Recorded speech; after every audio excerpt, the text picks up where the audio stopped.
Before becoming president, Donald Trump had strong opinions about U.S. involvement in Syria, tweeting, "Do not attack Syria.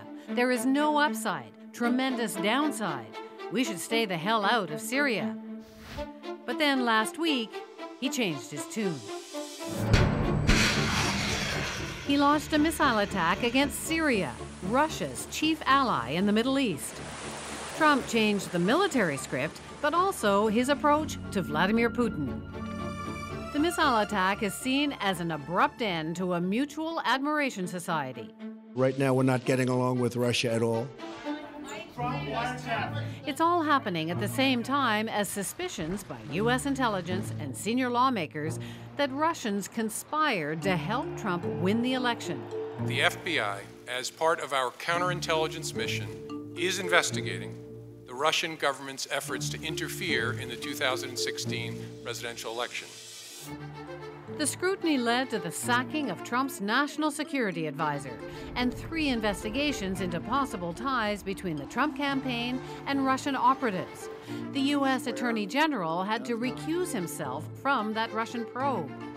Russian-American journalist Masha Gessen is an outspoken critic of Putin. She wrote a book about him and now writes extensively about Russian-U.S. relations. And she warns Americans are about to learn what it's like to live under autocratic rule. I sat down with Masha Gessen earlier in Toronto. Masha, so nice to meet you. Good to meet you. So we kept hearing about Donald Trump as Putin's puppet. Last few days, I don't talk about that anymore. It's a big change. Oh, I've actually had someone ask me if I thought this was all a vast conspiracy to make people think that he is not Putin's puppet. But no, I mean, I get to gloat because, except it's so grim, but I get to gloat because I said that was going to be the shortest honeymoon in history, and I think it may, in fact, have set a record. There's no way that 2 men who are so temperamentally aggressive, who have no strategy, either of them, and who basically want to be the most important man in the world, and think they are the most important man in the world. There is no way that this wouldn't have happened in Syria or elsewhere. Even beautiful babies were cruelly murdered in this very barbaric attack. It was fascinating watching him in that news conference after the missiles had landed and talking about the pictures of the children, the babies, the babies. Was that an emotional reaction, the missile launch? Oh, I think that Trump only has emotional reactions. I mean, it's not like he has intellectual reactions.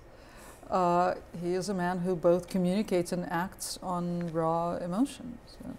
He's just starting out. You made warnings when he was first elected saying, watch what Putin did. I mean, so where do you see him going, Trump? Well, Trump was essentially elected to be an autocrat. But it's hard to be an autocrat in America. America has Congress. Congress has elected officials. You can't just tell Congress to rubber stamp some insane piece of legislation, which is what we saw happen just a few weeks ago with the attempted repeal of the Affordable Care Act in the States. This was something that was really a priority of Trump's, to the extent that he has priorities. But this is something that he had perseverated on for months. And it turns out he can't just tell Congress what to do, because government is not a business. That created the setup for going to war, because really the American president cannot just tell Americans to get in line and cannot just eviscerate Congress the way that Putin could do in Russia. What the American president can do, where he has almost unlimited power, is going to war. And so that's why we have the airstrikes in Syria, and that's why it's going to continue. So North Korea next? Oh God, I hope not, but probably, possibly. In the aid of being an authoritarian figure?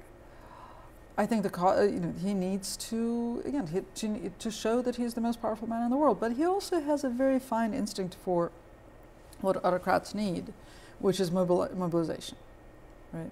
He needs to mobilize Americans behind some kind of war. So the mobilization can work for a war at home as well. You know, it can be a war on immigrants, it can be a war on Muslims, but it can also be a war in Syria, it can be a war on North Korea. Wars at home, as he will find out soon, are better for mobilization than wars abroad. Wars abroad for the United States have a way of becoming extremely unpopular extremely fast. But the first few weeks or the first few strikes are hugely rewarding. I mean, he now turns on CNN and all they're talking about is how he responded and how he avenged the heartbreaking pictures of the babies. This is the best coverage he's had since he was president. And he is addicted to coverage. Lots of allegations that Donald Trump, his administration, was compromised by Putin and by Russia. Where do you stand on that one? I think that it's a dangerous conspiracy theory. And that doesn't mean that I think that there was nothing there. We know, as to the extent that we can know about these things, we know that Russian hackers affiliated with the security apparatus hacked the Democratic National Committee. We can surmise with a fair amount of confidence that they released those materials to WikiLeaks. Right? Then, after that, we get into mush. And my fear is that there can be a prolonged investigation that will produce slightly less mushy mush, but it will never produce a smoking gun. Because I don't think a smoking gun is there. I think that there were a lot of chaotic contacts between Russians and the Trump campaign.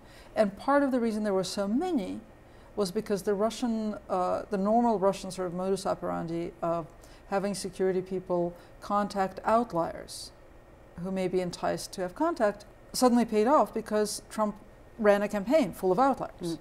Right?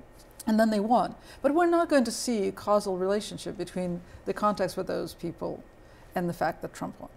So all of the ties to Russians and taking money from Russians and business dealings with Russians and secret meetings, that just happens? It's just coincidental that so many of them are in his administration? All the time. It does happen all the time. It's just we don't usually see those people with those kinds of unsavory contacts elected president. But the Americans have been talking about contacts with the Russian ambassador as though they were toxic. There's nothing strange. That's what ambassadors do. That's what ambassadors do, exactly. They meet with anybody who will meet with them. So Jeff Sessions was a senator that nobody was interested in talking to until he became part of the Trump campaign, and then the Russian ambassador talked to him. And that is where I think it's really dangerous, right? When it gets us into territory where things that are actually a normal part of politics and should continue to exist become toxic, like talking to the Russian ambassador, right? And that's part of my bigger issue with this whole conspiracy theory, which is that Trump is a conspiracy theorist. He's created a government of conspiracy theorists. The way to stand up to that is to focus on what's out in the open and sort of reclaim our sanity, which we need to do every day in the face of that conspiracy theory. The way to stand up to that is not to engage in a conspiracy theory on the other side of the spectrum. But what if Russia did hijack the American election? Russia didn't hijack the American election. Americans elected Trump. I mean, the ultimate... But what if it's proven that there was efforts to hack and to influence the American election? There was absolutely effort to hack and to influence the American election. But Americans elected Trump. He's not a foreign agent. The Russians didn't elect him. Right? Even the theory that's put forward in the Joint Intelligence Report, which came out in December, which is 17 intelligence agencies saying, yes, we think that the Russians were actually trying to influence the election and throw it to Donald Trump. The basic argument is they did it through propaganda. So they did it through acting openly in public. Things we've seen before by other players. Yeah. It's a horrible thing. I don't like Russian propaganda. I mean, I don't like propaganda. I don't like Russian propaganda especially. But there's nothing illegal about it. And it still brings us to the same place, which is that Americans elected Trump. And the problem with this conspiracy theory is that it's like all magical thinking. It works backwards and forwards. It's called upon to explain to us how we got Trump because the Russians gave him to us. And it also tells us how we're going to get rid of Trump because it's going to be the silver bullet that once it's uncovered, he's going to get impeached. And I don't think he's going to get impeached. Do you think he'll serve out all 4 years? Well, again, journalists are not in the business of making predictions. Well, you've made some that have come true. I've made some, and I should stop because they've been, I did really well. I think it's extremely unlikely that he will get impeached. I'm not saying it couldn't possibly happen. I think it's extremely unlikely. I think it's particularly unlikely that he will get impeached over Russia. And if he were impeached over Russia, it would be a really mixed blessing, because the kind of toxic politics that would be in play would really take us back to the McCarthy era. I mean, that's what would ultimately have to drive an impeachment effort that's based on the Russia theory. Right? Elected officials would have to find a way of selling to their constituents who voted for Trump. Right? They would have to find a way of selling to them the idea that their votes for Trump were somehow bad because Russia had poisoned them. That's a really terrible theory to try to sell to the public, and it would have to be a really huge one in order for it to work. And then do you go to war with Russia? Where are we heading now in terms of where is the American-Russian relationship heading? It's headed for a meltdown.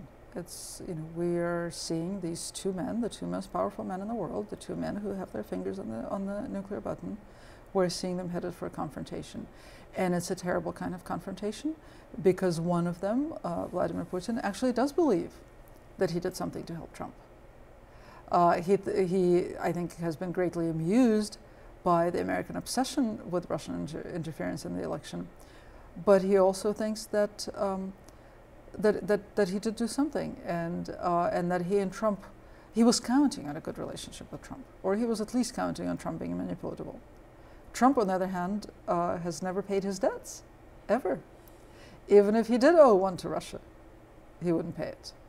He also doesn't like to be called on his wrongs.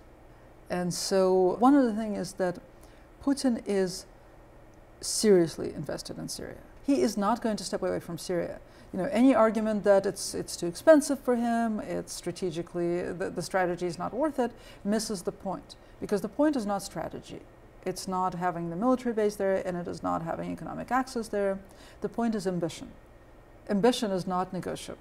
Strategy may be negotiable, but ambition, nothing is ever too costly in the name of an ambition. Right? And so we have, one man's unbounded ambition coming up against another man's unbounded ambition. And this is a terrible, terrible conflict that's, occurring right before our eyes. It's been great to talk to you, Masha. Thank you. Good to talk to you. Thank you.